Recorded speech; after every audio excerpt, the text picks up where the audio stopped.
In a world where Genie Plus is gone, Tiana's Bayou Adventure is now open and our park experiences are about to drastically change forever, I think now is as good a time as ever to update our best Disney World ride hacks so you know which tips and tricks are going to work for you during your upcoming visit.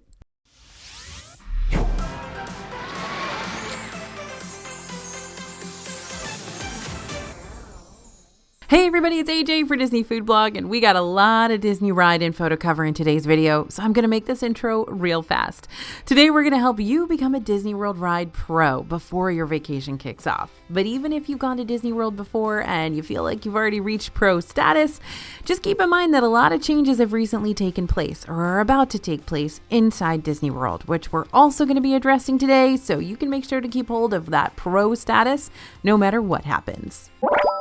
All right, first up, book your lightning lanes before your trip. Genie Plus is about to change in a big way. A while back, we learned that Genie Plus was eventually, supposedly, going to be getting an update, but that update just kind of snuck up on us all of a sudden like a jump scare, and now we're going to have to completely change the way we think about this service from here on out. First of all, it's not called Genie Plus anymore. As of July 24th, it's going to be known as Lightning Lane Multi-Pass, and individual Lightning Lanes will be called Lightning Lane Single Pass from here on out. And the best way to hack the new system is to get in its head before it impacts your trip. So let's take a look at what's going on here.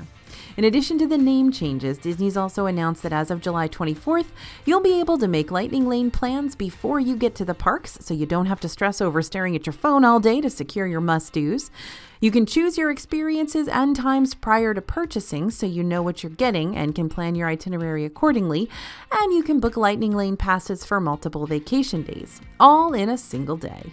Of course, this is all still brand new information for you and me both, so we'll continue bringing you all the latest updates about it as it starts officially rolling out for guests. You know that we're going to be in the parks testing out the version for hotel guests, the version for non-hotel guests, virtual queues plus Lightning Lanes, what happens there, all of this stuff. We're going to be testing it all out, so stay tuned. For now, you can learn even more about this new system by scanning the QR code you see on the screen now or by heading over to disneyfoodblog.com/multipass to pick up our free guide to all things multipass, which is going to help you visualize this new service before you go to use it during your next big vacation. Speaking of virtual queues, these are all a game of who can be the fastest at pressing the Join VQ button when it goes live. But what many folks don't realize is that you might already be playing at a disadvantage if you don't wake up early enough to complete a crucial first step before those VQs open. Starting at 6 a.m., you can go to the virtual queue section in the My Disney Experience app and confirm your party so that you don't have to stress over that when the virtual queues open at 7 and 1. You'll pick the ride you want, tap Join Virtual Queue, and then tap Confirm Your Party. At this point, you can choose from the list of family and friends who are linked to your account, make your selections, and then tap Confirm Party. Then you're all set to make those virtual queue reservations as soon as they go live. Okay, I've got one more way for you to experience Tiana's Bayou Adventure and Tron, and that's through Magic Kingdom's returning holiday parties. At Mickey's Not So Scary Halloween Party, you're going to be able to ride both of those new rides by hopping in the standby line. No virtual queues needed. And Mickey's Very Merry Christmas Party will likely follow suit. We're just waiting for an official announcement from Disney.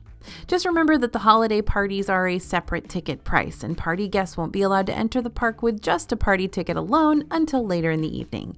Each party kicks off at around 7 p.m., but party ticket holders are able to enter Magic Kingdom as early as 4 p.m. for that pre-party mix-in. Who remembers the good old days of FastPass Plus? Because that's what the new Lightning Lane Multi-Pass will be like, aside from it still being a paid service instead of a free one. So I like to joke that it's kind of FastPass with $2 signs for the last two S's. With the Multi-Pass, you can make 3 Lightning Lane selections in a park ahead of your visit, as I mentioned before.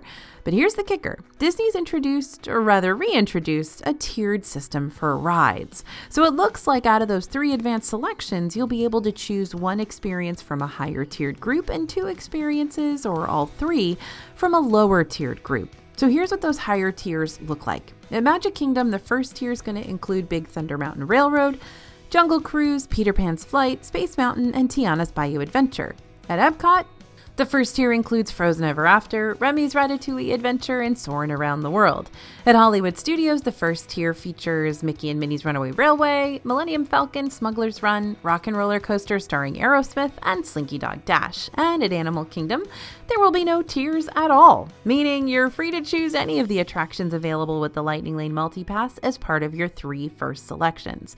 Meanwhile, Flight of Passage will still be available via Lightning Lane Single Pass, aka an individual Lightning Lane.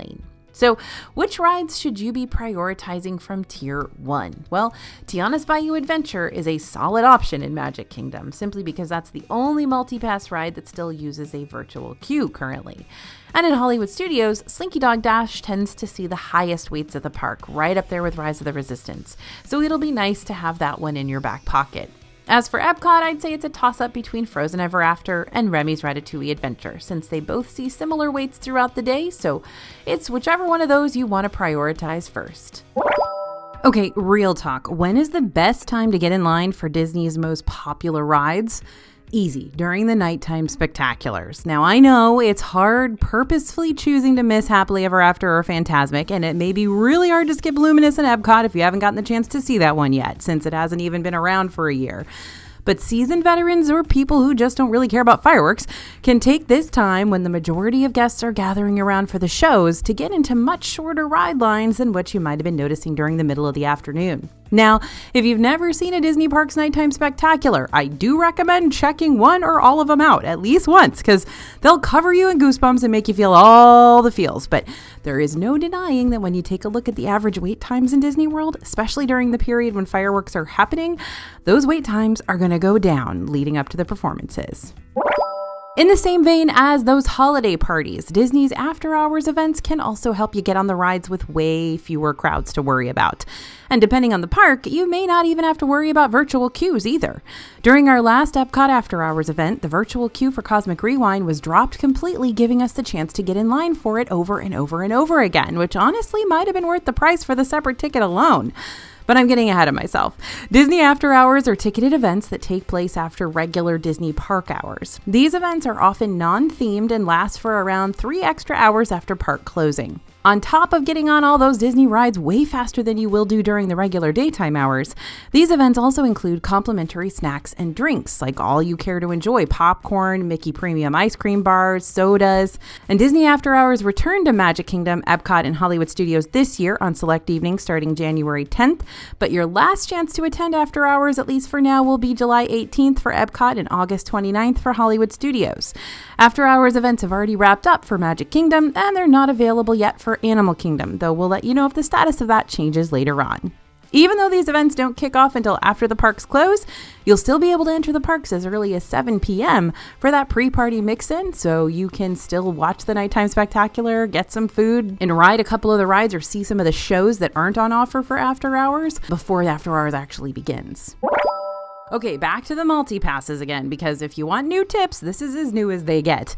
After you pre-select your Lightning Lane return times, you'll still be able to make more Lightning Lane selections during your park day. You can book your 4th Lightning Lane pass once your earliest Lightning Lane pass is used or its arrival window has passed, no matter how late in the day that said earliest arrival window is.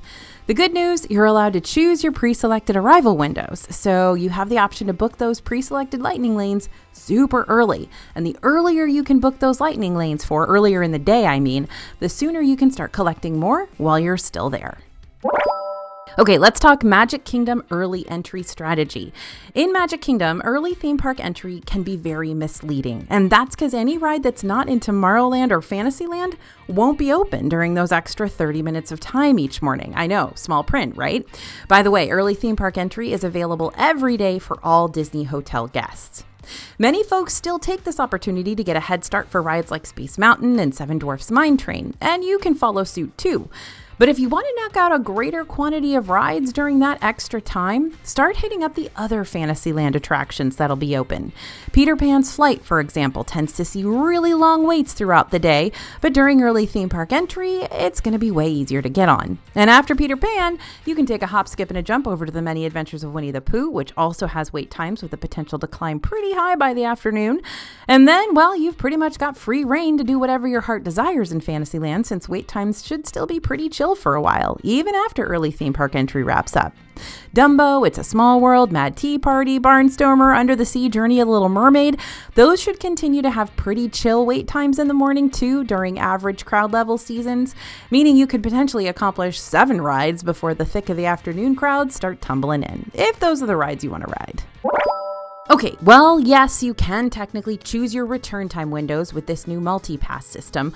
All rides and return times are subject to availability, so you'll want to make sure you're one of the first people to book your rides before your trip. So how do you do that? 2 ways. First, stay at a Disney World hotel or one of the other select hotels that partners with Disney, like Swan and Dolphin, Swan Reserve, or Shades of Green.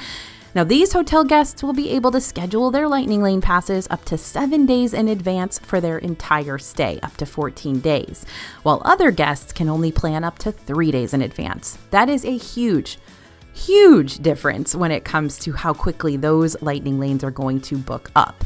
Second, when you're 7 days out, set your alarm and make sure you're up and at 'em before 7 a.m. 7 a.m. is when all the Lightning Lanes, multi-pass and single pass, go live on the My Disney Experience app and on the website, giving you the chance to book them when they're hot and fresh and hopefully way more available. For many, many Disney rides, we have a similar rule of thumb for you. If you hit up a ride during early theme park entry or rope dropping hours, you're bound to cut down your ride wait time significantly. But this isn't a universal truth for all Disney World rides. For those rides at the very front of the parks, like Spaceship Earth and Epcot and Mickey and Minnie's Runaway Railway and Hollywood Studios, several guests will just get in line for the first ride they see. And these 2 rides are right up at the front of the parks when you enter, meaning the lines for them might spike up earlier rather than if you were to wait to get in line for them later on in the day. So don't get distracted by those upfront rides. You're going to want to make your way further into the parks to really take advantage of those early morning hours with the shorter ride wait times.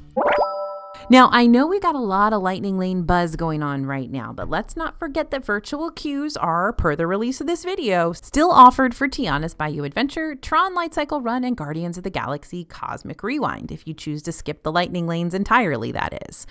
For the most part, you'll be pretty lucky to get one virtual queue for one ride, since they book up pretty quickly after they open up. Then it becomes a virtual queue feeding frenzy. So how can you experience both Tiana's and Tron when they have virtual queues for the same park? We went to Magic Kingdom on Tiana's official opening day to test this out ourselves. The good news, we were able to grab a virtual queue at 7 a.m. for Tiana's ride. Yay for us. The bad news, though, is that we were unable to even try for a Tron virtual queue while holding a Tiana's virtual queue spot, as the My Disney Experience app indicated we were ineligible to do so. We even spoke with several cast members who confirmed to us that, at this time, they didn't think it was within the rules to hold 2 virtual queue spots for Tiana's Bayou Adventure and Tron Light Cycle Run at the same time. Now, you might be able to grab a super early virtual queue spot for Tiana's or Tron, whichever one you want to grab a queue for first, and still be eligible for the 1 p.m. virtual queue drop for the other ride that you didn't select earlier. But that's a gamble. And I say it's a gamble because you aren't allowed to hold 2 virtual queue spots at the same time. So if you're still waiting for your boarding group number to be called for the first ride when 1 p.m. rolls around, you're going to be out of luck when it comes to booking a VQ for the second ride. The best way to guarantee a ride on both of these attractions during your visit is to go the multi-pass, single pass route. Though if you want to save yourself a bit of dough, you can always choose to purchase one and try your luck at booking a virtual queue for the other. So Disney's attraction wait times may not always be accurate. At the end of the night, you might see some slightly inflated wait times prior to park close, but often you'll find yourself moving through those standby lines faster than you might expect. This isn't always the case, so make sure you're willing to commit to the posted wait time, but if the line ends up moving quickly, it's a happy bonus, and it's often what we find. Before boarding Tron Light Cycle Run and blasting off into the digital realm, you'll need to put all large items in a locker, which you'll be able to re-access from the other side as you're exiting the ride.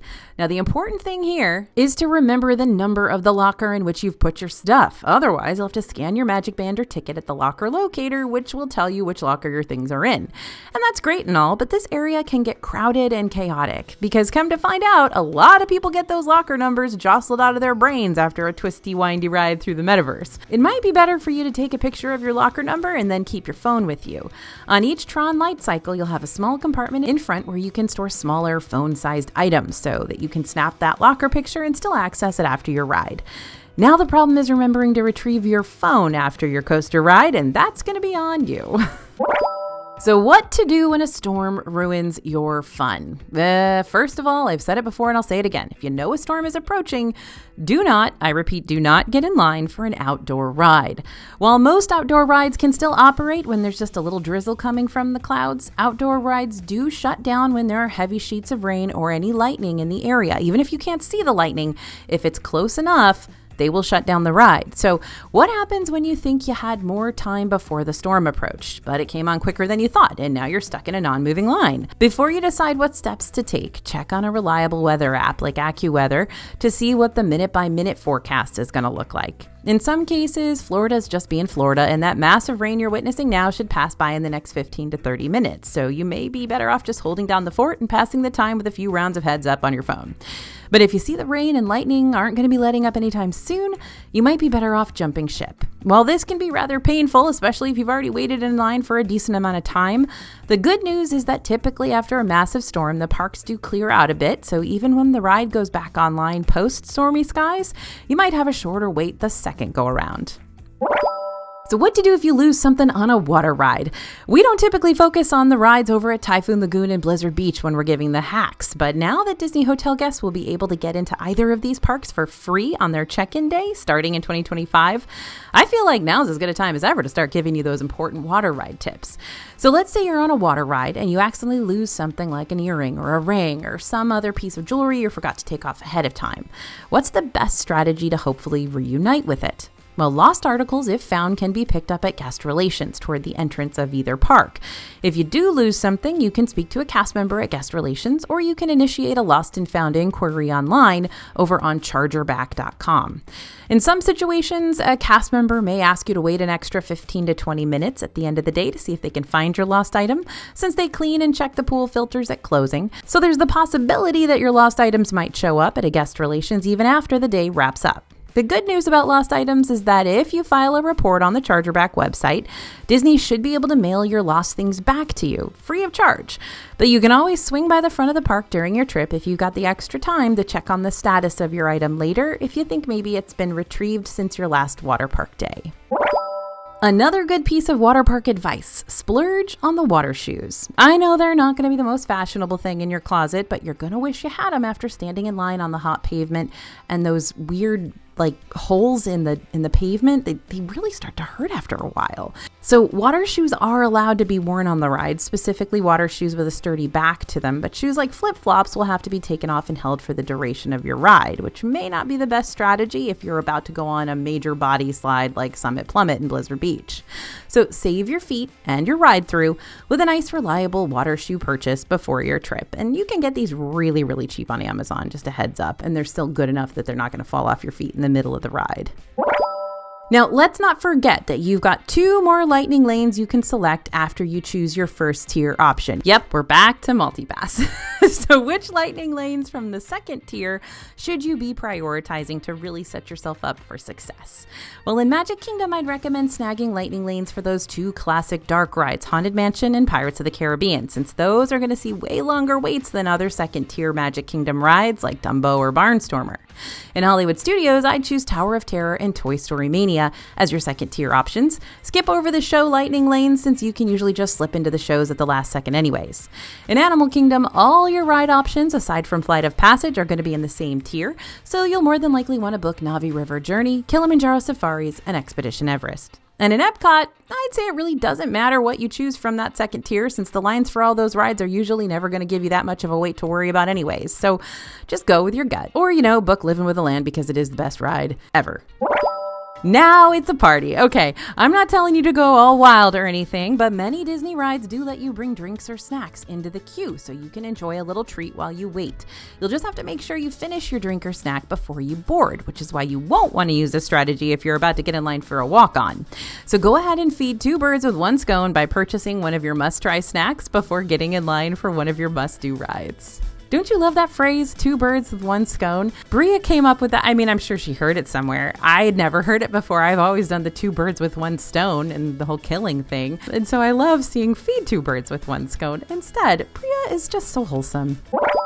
Ooh, I love this tip. And for this one, I'd like to direct your attention to our spookiest Disney World rides, Haunted Mansion in Magic Kingdom and Tower of Terror in Hollywood Studios. Now, these rides are popular, so more than likely you're going to see fairly crowded waits for them throughout the day. That being said, if you ever see them posted at a 13-minute wait, get in line. No questions asked. I mean, 13 minutes is a super reasonable wait time, no doubt, but that lucky number 13 you see posted for our spooky ride friends is actually code for walk-on wait. So go, get in line, be the 1000th happy haunt or next victim of the Twilight Zone. Live your dream, 13-minute wait time.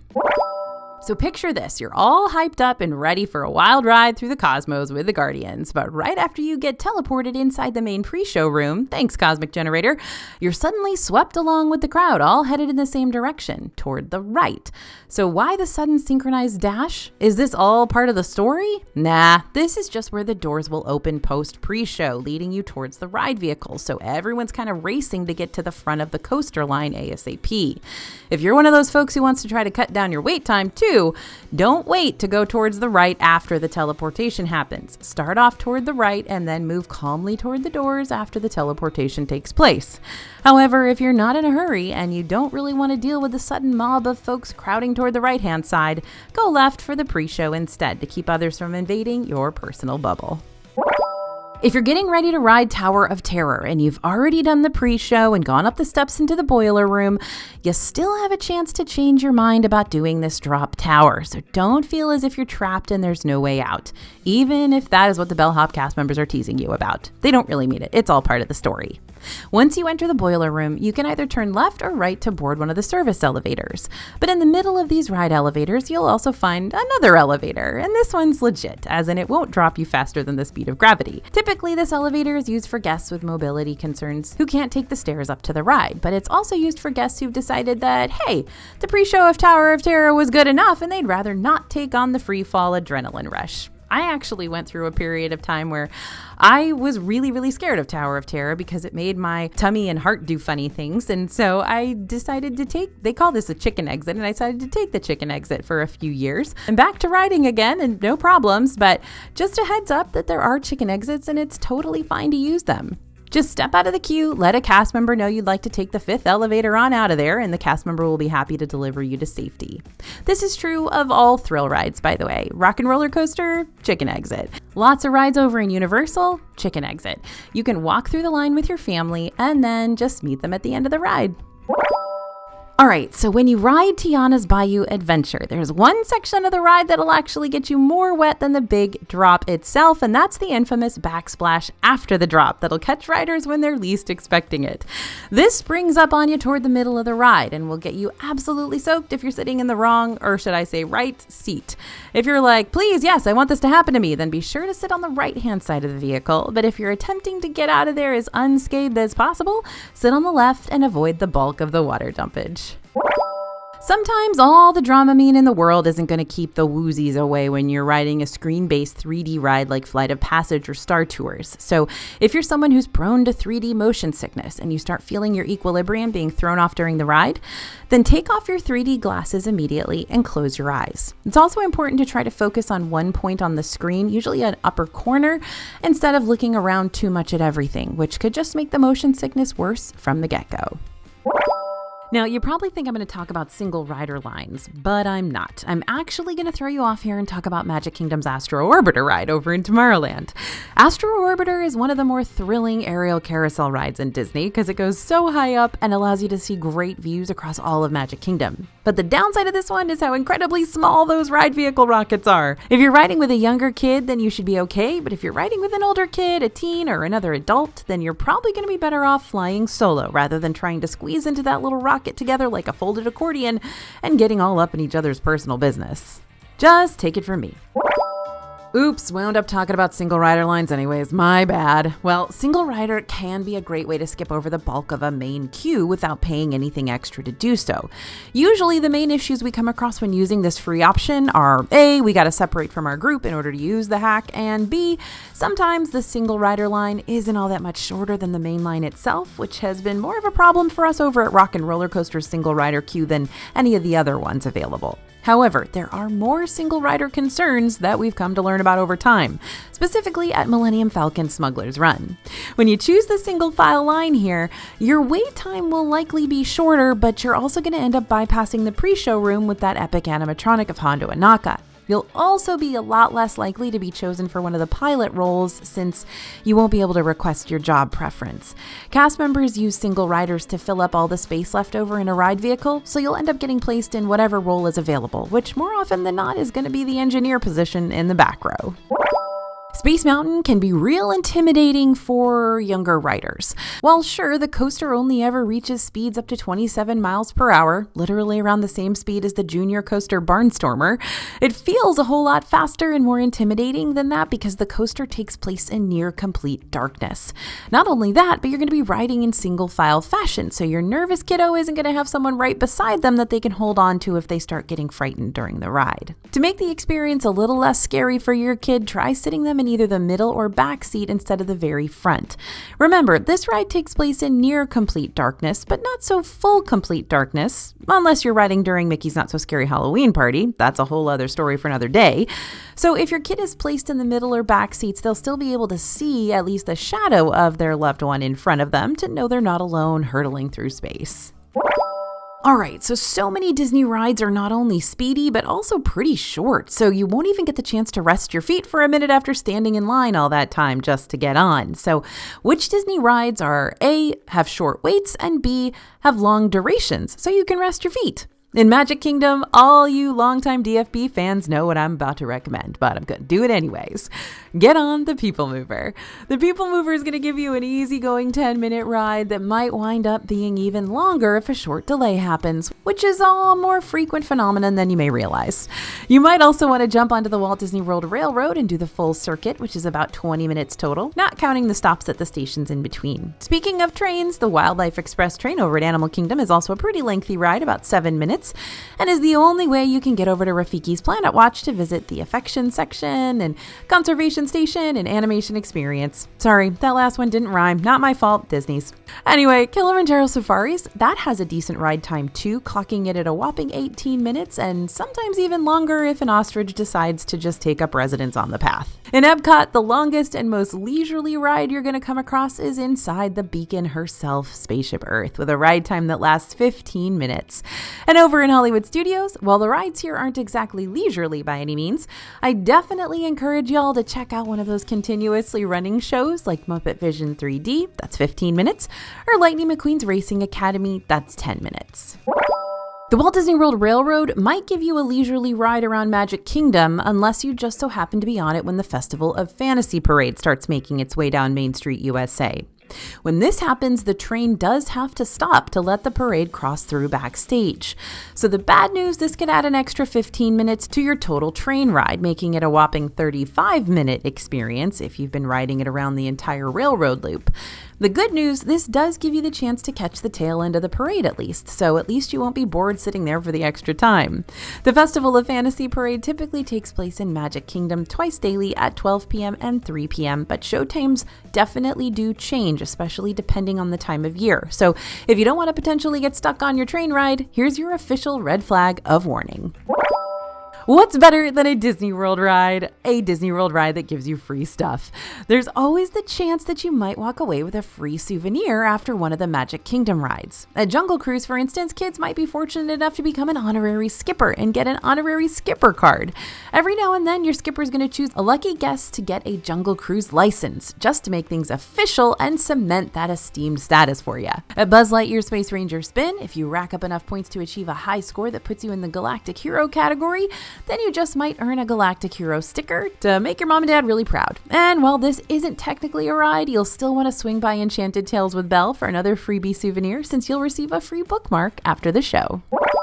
The Disney Disability Access Service, or DAS, is a program that accommodates Disney Parks guests with disabilities that make staying in extended queue lines difficult for them. This service extends to family members of those that are affected as well. And just recently, Disney switched up the way DAS passes work, so listen up. What changed? For starters, the DAS Pass party sizes have changed from 6 people to immediate family only, or 4 other people.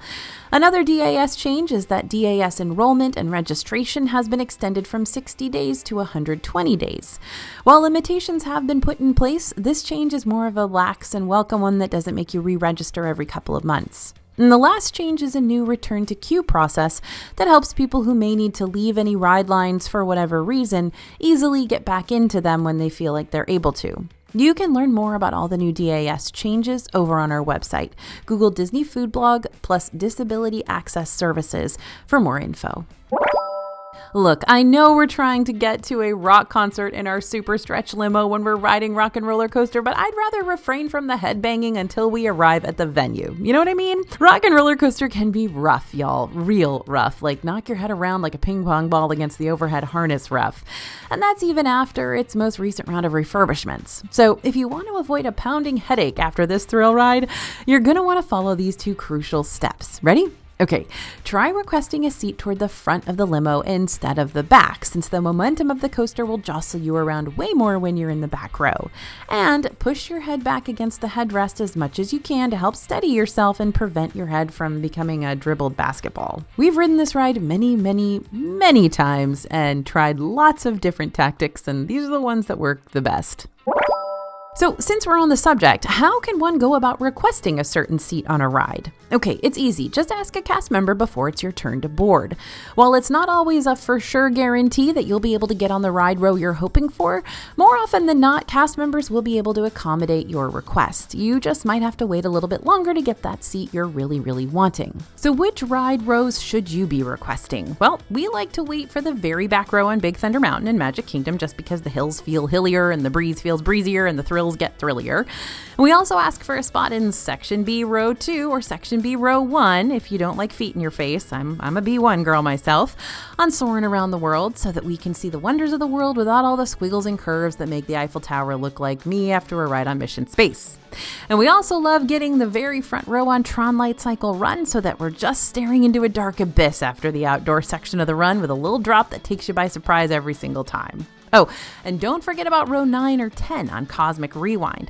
When sitting in 9 and 10, you'll watch something on a screen as part of the ride story, and the Omnicoaster will spin you in a way that'll have you positioned in the front so that you can have a better view of the show area. But from there, the ride will launch backwards so that you're feeling the same perceived speed that you would at the back of the coaster, just, well, backwards. After that initial launch, you'll spin again to where you're in the back, facing front like normal, or experiencing the speeding sensation from side to side. I know, none of that made sense. Just trust me on this one. Now, it doesn't happen all the time, but every now and then, select Disney characters like to take a break from all their meeting and greeting to take a ride on one of their favorite attractions.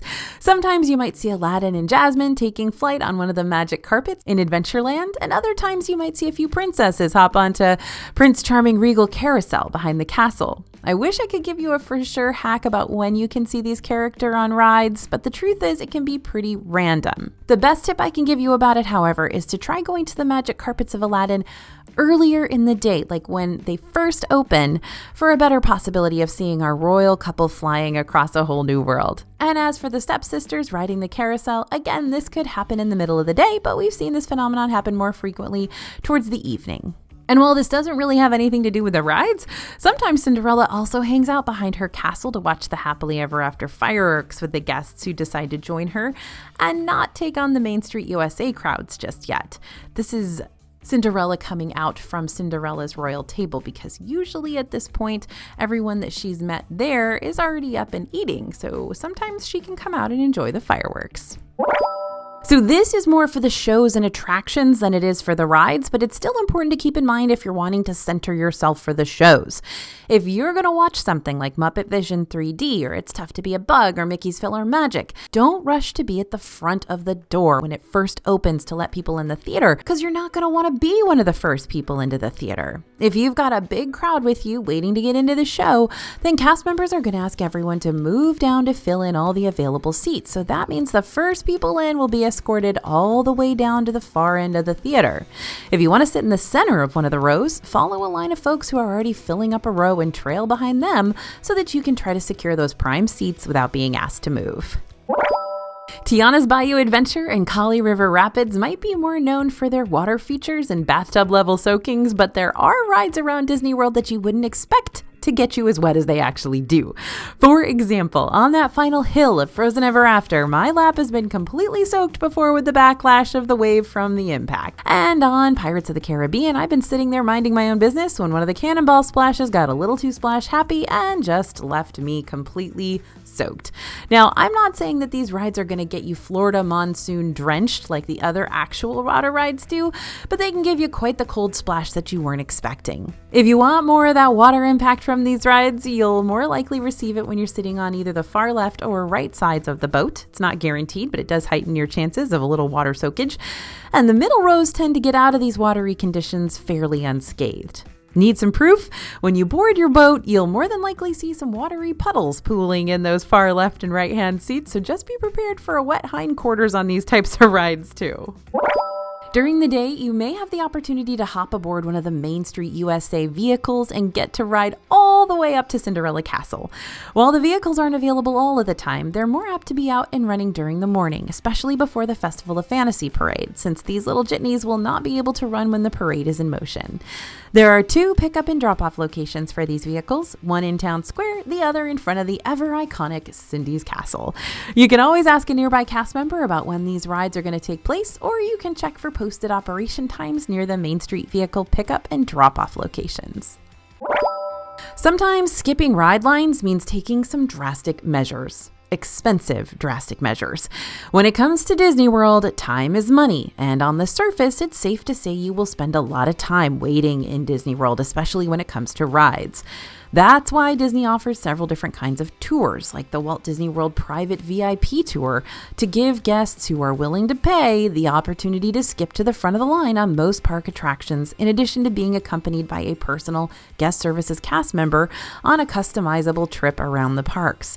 These tours allow up to a party of 10, and the perks of a private VIP tour include pre-arrival planning, including a start time chosen by the guest, the ability to visit more than one theme park, front-of-the-line attraction access, information shared by your personal VIP tour guide, and private transportation, like you get to go backstage. And yeah, that all sounds like the ultimate hack, but the downside here is definitely going to be the cost, especially if you're going to be the sole person paying for all of this. Tours are booked at a 7-hour minimum and range from $450 to $900 per hour depending on the date. That means the cheapest you'll ever pay is a whopping $3,150, and that doesn't even include park admission, which is not included in the price of the tour. So, yep, a VIP tour could become the ultimate solution to all your ride worries, but you'll more than likely want to make sure your whole party can help you split the bill so you're not out thousands of dollars more on top of what you're already paying for the entire trip. Ride breakdowns are unpredictable. Sometimes they last for a few minutes and sometimes they last for a few hours or even all day. If a ride that you want to experience breaks down before or maybe even during your time in line, you may want to do what we call vulturing the area for a bit and stick with the rides and attractions you can find close by. Because if the ride goes back online while you just so happen to still be in the nearby vicinity, you can jump into its queue before everyone else starts piling into it too. Bria's family just had really good luck with this with Tiana's Bayou Adventure. Now, instead of just standing around wasting the day waiting for it to go back online, her family stuck around the Liberty Square, Frontierland, Adventureland area so that they were never too far away from this brand new attraction that's having some struggles with staying afloat. They got to ride Haunted Mansion, grabbed a snack over at Westward Ho, and right before they made their way over to the Enchanted Tiki Room, they walked past Tiana's right when the cast members were opening up the line for it again, meaning they got to slip into the queue even before the My Disney Experience app had cleared its temporarily unavailable status. This past April, Star Tours over in Hollywood Studios received a major update. Now you have the potential of encountering characters and lands straight out of 3 of the most successful Star Wars shows on Disney+, Ahsoka, Andor, and The Mandalorian. Now, when these scenes were initially introduced, Disney locked them in place for a couple of months so everyone could experience the same new storylines. However, as of June 17th, Star Tours went back to being a fully randomized experience with the new Disney Plus scenes integrated into the other hundreds of randomization sequences. So the next time you ride Star Tours, if you didn't get any of these new scenes, just hop back in line. The good thing about Star Tours is that normally it doesn't rack up a huge wait, so you could get the chance to get on it again if you didn't get the ride sequence and characters you were hoping for the first time around. Here's my secret, or perhaps more of a hot take. The Disney World Skyliner is totally not just a mode of transportation. It's a ride and might even be one of the best rides for families. Let me explain. One of our DFB editors recently took her family, along with her 2 little nephews, to Disney World for their first trip ever. And with all the rides her nephews had to choose from, they both quickly and unanimously chose the Disney Skyliner as their all-time favorite. Shocked? You shouldn't be. Not only was it easy to ride and re-ride because there was never much of a wait for them, especially midday, but our editor's nephews were also thrilled to fly over Disney World and said that the Skyliner takeoff and landing tickled their tummies. And hey, it kind of does the same for me too. So if you're planning a break day and your kids still want to ride something semi-thrilling, consider having a Skyliner day where you ride between the resorts, since these flying gondolas have short lines and are free to access, even if you're not staying at one of the hotels. And they're just a whole lot of fun. Unless you're afraid of heights, that is, then you might want to rethink that game plan. But I've said on here before, my son and I actually keep a list of all of the different Skyliners we've been on, the gondolas, because they all have numbers and assigned numbers. And so we like to see if we can get on all of them. Speaking of tickling tummies, when it comes to motion sickness, some rides won't hide the fact that they're not made for sensitive stomachs. This includes those 3D attractions like we mentioned earlier, as well as the spinny attractions like Mad Tea Party, Buzz Lightyear's Space Ranger Spin, or the ones you're going to find in Epcot's Barf Alley, aka the dynamic duo over in World Discovery, Mission Space, and Cosmic Rewind. But then there are the rides that might take you off guard and hit you with an upset tummy or head sneak attack. So before you ride these rides, make sure you've loaded up on your preferred stomach soother of choice and have read up on the experience ahead of time before you get in the queue. First is Astro Orbiter. Now, this not only spins you around on an aerial carousel system, but it does so from way up high above the park. It also gives you the option of moving your vehicle up or down while you ride, much like you'll find on most of the aerial carousels. But when you combine spinning with heights and movement, you might end the ride with a sudden realization that you've thrown off your equilibrium way more than expected. Now, next is Dinosaur. This is an animal kingdom, and it has a fast, jerky ride through the jungles of the late Cretaceous period. The ride vehicle starts and stops quickly and takes some really sharp turns. Not only that, but this ride is also pretty dark, so not being able to see the track in front of you could mean those quick turns might catch you and your stomach or head a little off guard. And Rise of the Resistance. Who knew that Hollywood Studios' most popular ride could also be one of the most upsetting, for your tummy at least? While Rise is a trackless dark ride, it's also got a few sudden turns and fast stops, and spoiler alert, a surprise little drop that could be the very element that pushes your stomach over the edge. Just because Disney Genie Plus is going away doesn't mean we're going to be completely losing those free parts of Disney Genie that also help our days go swimmingly. Be sure to use the My Disney Experience app to check all the ride specifics for the attraction you're wanting to prioritize. To do this, you can tap on the rides, shows, and Lightning Lane early entry option, go to the tip board, and change the park currently listed, which typically defaults to Magic Kingdom, to the one you're going to be visiting that day. Then scroll down to the ride you want to learn more about and select the View Details option right next to its current wait time. This is going to lead you to lots of different information about the ride, including forecasted wait times, that is when the ride is predicted to be at its lowest and highest waits for the day, where you can find it on the map, how to get directions to it if you need a little GPS help, and what its hours of operation currently look like as well. And just to bounce off that last point, you don't have to learn all the ins and outs of Disney World's ride wait times in the middle of your vacation fun. You can familiarize yourself with those average ride wait times way before that. If you download the My Disney Experience app before your trip, you can check on the real live wait times for the rides throughout the week to get a better idea of what you can expect when you're in the park yourself. That way you can see beforehand when certain ride lines will be at their shortest, and you'll also be able to see discrepancies in rides that might be projecting a higher wait time than usual while you're there. For example, if I'm in Epcot and I'm seeing a 30+ minute wait for Living with the Land, I'll know just based on my research ahead of time that on average this ride is typically just a 5 to 10 minute wait, so I don't need to be getting in line for this one now. More than likely it'll drop down again later on in the day. One of the most important ride hacks you can take to heart is preventing the hacks that come along with a bad cold or cough or something else that you're going to pick up in the germy Disney World areas. Many of Disney's queues have interactive elements to keep the kids entertained while they wait.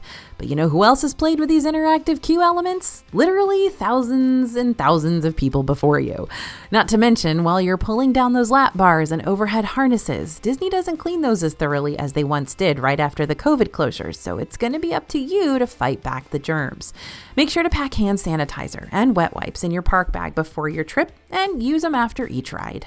I was totally shocked in 2020 when I went to Disney World for the first time and didn't get sick, because usually I get sick every time I go to Disney World because of this very thing.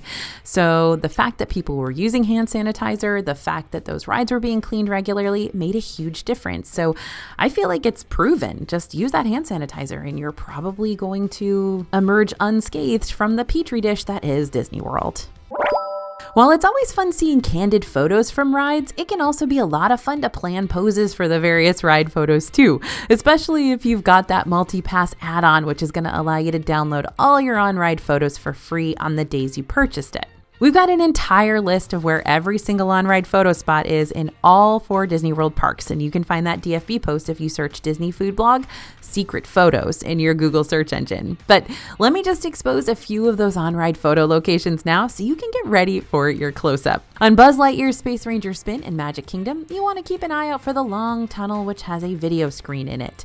As soon as you leave that tunnel, your picture is going to be taken in the next room. You may also notice that A, you don't have control of your ride vehicle at this time during the ride, when normally you can make it freely spin to give you a better angle for certain targets, and B, there's quite a bit of light flashing going on. Suspicious indeed. Hold your pose for a bit to make sure your vehicle has passed by the camera, and then you can resume your game. On Tower of Terror in Hollywood Studios, the ride photo will always be taken when you reach the top and the elevator doors open, revealing the outside world. The photo will be taken at different times depending on the sequence though, so it may get taken right as you're coming up to the top, or it might be taken as you're getting dropped from the top. On Expedition Everest in Animal Kingdom, the picture happens on the final drop after you see the Yeti roar and rip up the track overhead. As you move forward, the photo is going to be taken as you drop outside. Now on Space Mountain, the photo is taken toward the beginning of the ride, and it happens right after you speed through the narrow lighted tunnel. Now here's the tricky part that always trips me up. The ride picks up a bit of speed and then turns to the left or the right when exiting the tunnel before the photo is taken. The camera is on different sides depending on which side of the ride you're on. There are 2 different tracks for Space Mountain. One is to the right and one is to the left. And depending on which side you're riding, the camera is going to be on the other side because they're mirror images. If your vehicle turns to the right, the camera's on the right. But if your vehicle turns to the left, the camera's on the left. The picture happens pretty quickly after the turn, so it's hard to pose the right way, but not impossible if you know what to expect. Okay, one more for now. Finally, on Frozen Ever After in Epcot, this picture will take place near the end of the ride, on the drop after you see Marshmallow and a bunch of adorable snow geese. So this is a new method we've been using each time we ride Tron or Flight of Passage. Tron and Flight of Passage both use a motorcycle style setup where you'll straddle your seat and ride the ride like you would a bike. And yeah, that can be kind of awkward as is, but what makes this arrangement real uncomfortable is that safety bar that springs up against your back to hold you in place. Now, I appreciate it being there, but it gets tight, especially on Flight of Passage. Before the safety bar comes up, puff out your stomach a little bit while it locks into place. I'm not joking. I do this all the time. Then once it's locked, you can blow out the air and have a little extra room to breathe. Remember, if the Tron light cycles don't work out for you, there are modified seats that you can request instead once you're at the front of the line. These modified seats are just like a normal coaster vehicle where you'll sit upright instead of leaning forward, bicycle style. You'll be able to determine if the bicycle seats are the right fit for you thanks to the sample seats stationed at the entrance of the queue, where you can test them out before you even get in line. Do you want to earn the highest score in your Toy Story Mania vehicle so you can be worthy enough to don our new Midway Mania Champion attire, now available at dfbstore.com? Then you're going to need to heed these important sharpshooting tips. First, let's take a look at the Ham and Eggs game. The first game is an egg throw challenge featuring Ham and Buttercup from Toy Story 3. The screen is set up like a farm, so you'll naturally find a barn in the top corner. That's where you're going to need to focus to start racking up points. The secret to this game is hitting all the animals in the barn and flipping it as many times as possible. Sounds morbid, but I promise you no digital animals were harmed in the making of this ride. There will be a horse, a chicken, and a mouse running all around the barn, and if you get all 3, the barn flips over, causing the points on all the other animals in the game to go up for more high-scoring options. Skipping ahead, let's check out Buzz Lightyear's flying tossers. Right now, this next one takes some coordination because it's a mix between whack-a-mole and ring toss. In this challenge, you and your partner will have to set your differences aside and work together to cover all the aliens in the rocket ship at the same time. They can pop back up pretty quickly, so you'll have to move fast. Once all the aliens are down at the same time, the rocket ship will launch away and reveal a giant robot. Shoot as many rings into the robot's mouth as possible for some major points. And hurry, because it'll only open for a few seconds. And I have to toot my own horn because when I was riding this in Tokyo recently, I did this all by myself. I was riding all alone, and I actually got the robot all by myself. I was so excited. Okay, now for the big finale. During the final speed round of the game, you're going to need to use all your saved energy to hit the large bullseye, not the horse, the real target, and rack up as many points as possible. The point value of the bullseye will increase each time that you hit it, so don't slow down until the game is called. But before you fly solo with this one, try to get your partner to aim for the same target as you. The point value of the bullseye is going to increase each time that you hit it. So if you're hitting a bullseye really fast and your partner is hitting the same bullseye really fast, then you both get to the higher target point values faster than if you were just to try it on your own accord. And while we're at it, how about we go ahead and learn how to become a galactic hero on Buzz Lightyear's Space Ranger Spin 2, because why settle on being the champion of just one Toy Story Blaster ride when you could become the champion of 2? After all, you want that free galactic hero sticker, right? So here's how you're going to earn it. In general, when you're competing to be top dog on Space Ranger Spin, aim for targets far away for the most points. Also, things that are moving are typically worth more points than things that are stationary, and things that are down low at hard to reach angles are worth more too. While target values for this game can change periodically, these have been a few solid constants for us. As you approach the orange robot on your left, the Rock'em Sock'em type robot, try to hit the Z on the inside of the robot's left hand. That's 100,000 points. During the ride, you'll also spy a claw hanging from the ceiling, and the Z on it is usually worth 100,000 points too. On the right side, when you see Zurg sitting in a device with a meter on the bottom of it, hit the target at the very bottom of the meter to again gain 100,000 points if it's the right time. Let's face it, some rides are just way more atmospheric and more thrilling once the sun goes down. So is that the same case for the new Tiana's Bayou adventure? Honestly, it depends. While there are quite a few elements that you might not be able to make out as clearly in the dark, the ride definitely takes on a different vibe at night. There's also something to be said about that shaft of light beaming in front of you in the darkness as you prepare for the big drop at the end, which pops with even brighter colors when it's dark out. Ultimately, it's going to come down to your own preference as to whether you want to experience the ride during the day or evening. Just keep in mind that Magic Kingdom is pretty spectacular, all lit up at night, just saying. Also, if you can ride that ride when the fireworks are going off and you see them over the castle when you're doing that big drop, it's absolutely incredible. Now, if you're relying on a virtual queue, you're not going to have the privilege of choosing whether you want to ride Tiana's by day or night. You'll just have to take what you can get. However, thanks to the new multi-pass system, you can always choose to grab a lightning lane for whatever time frame best suits your preference. So rides like Haunted Mansion and Journey into Imagination with Figment are for all ages, but that doesn't mean your kid won't wail when a bunch of air bursts in their face. And even if your kid has just reached the height where they're physically tall enough to ride these attractions, doesn't mean they're ready to emotionally. Prepare your kids ahead of time for these different rides by taking them through what they're like and showing maybe a POV ride through on YouTube, like our friends over at allears.net have on their channel. You may also want to skip some of the more intimidating rides for now and stick with other experiences that aren't as in your face, like the many adventures of Winnie the Pooh in Magic Kingdom, Spaceship Earth in Epcot, Alien Swirling Saucers in Hollywood Studios, and my kid's favorite forever, I usually had 3 fast passes for this in a row, Tomorrowland Speedway. All right, now that you're a Disney World ride pro, tell us in the comments what ride you're planning on conquering first during your next Disney World trip. And don't forget to download our new Lightning Lane guide for absolutely free over at disneyfoodblog.com/multipass. Thanks for listening, everyone, and thanks for watching. As always, this is AJ for Disney Food Blog, and we'll see you real soon.